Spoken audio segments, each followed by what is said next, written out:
साथियों, आज हर क्षेत्र में, हर मोर्चे पर भारत की बेटियां इतना शानदार काम कर रही हैं, तो स्वाभाविक है नीति निर्माण, राष्ट्र के भविष्य से जुड़े फैसलों में भी बहनों बेटियों की भूमिका और बढ़नी ही चाहिए। देश को आज इसकी बहुत जरूरत है। इसके लिए भी ईमानदारी से काम किया जा रहा है। देश की नई संसद बनाने के पीछे भी बहनों की भागीदारी का विचार एक बड़ा कारण था। नई संसद बनी तो पहला काम हमने महिलाओं को 33% आरक्षण देने का ही किया। 40 साल से बहनों का यह अधिकार अटका और लटका हुआ था। इसलिए हमने साल 2023 में संसद में नारी शक्ति वंदन अधिनियम पारित करवाया। साथियों, कानून बनने के बाद उसे लागू किया जाना जरूरी होता है। अब यह जरूरी है ये कानून जल्द से जल्द लागू हो। इसलिए पिछले दिनों संसद में इसको लेकर चर्चा रखी गई थी। संविधान में संशोधन के लिए हम कानून लाए थे। ये संशोधन ऐसा था जिसके बाद ज्यादा संख्या में बहनें विधानसभा और संसद में पहुंच पाती।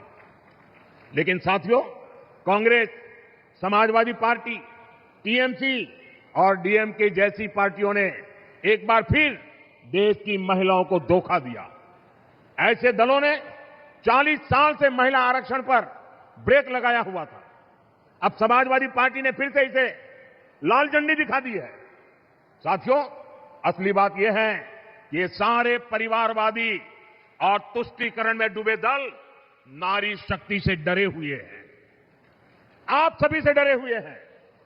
ये परिवारवादी दल देश की उन बेटियों को विधानसभा और संसद नहीं आने देना चाहते, जो कॉलेज कैंपस से लेकर पंचायतों, स्थानीय निकायों तक हर जगह अपने दम पर नेतृत्व दे रही है।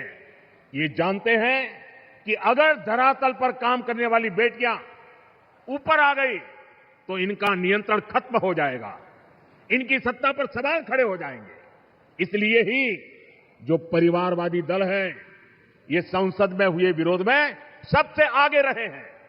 साथियों, मुझे संतोष है कि देश की बहनें बेटियां इनकी इस कुटिल मंशा को पहचान गई है। आप देख रहे हैं असम, केरलम, पुडुचेरी, बंगाल और तमिलनाडु में बहनों ने रिकॉर्ड मतदान किया है।